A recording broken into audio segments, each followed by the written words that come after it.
অসমত 40% বৃদ্ধি মুছলমানৰ জনসংখ্যা 1951 চনত 12% আছিল মুছলমানৰ জনসংখ্যা কিন্তু এতিয়া বৃদ্ধি পোৱা পৰিলক্ষিত হৈছে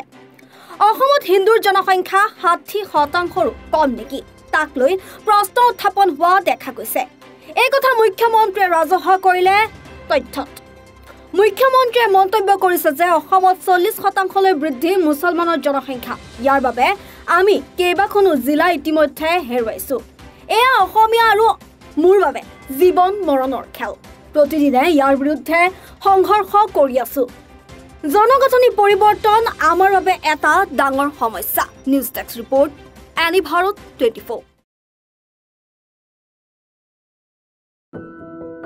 এনি ভাৰত 24ৰ প্ৰথম প্ৰয়াস জুবিন গাৰ্গৰ গীতৰ প্ৰতিযোগিতা জুবিনৰ গানে কি আনে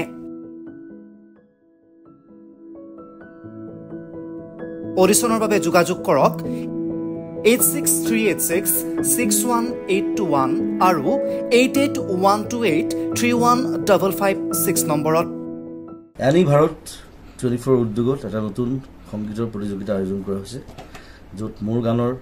প্ৰতিযোগিতা হ'ব আপোনালোকে তাত প্ৰতিযোগী হিচাপে আহিবলৈ পাৰিব আৰু মোৰ ফালৰ পৰা আন্তৰিক শুভকামনা জনাইছোঁ আৰু অনুষ্ঠানটোৰ নাম হৈছে গানে কি আনে সকলোকে মৰম জনাইছোঁ সকলোৱে আহক ইয়াত অংশগ্ৰহণ কৰক thank you very much love you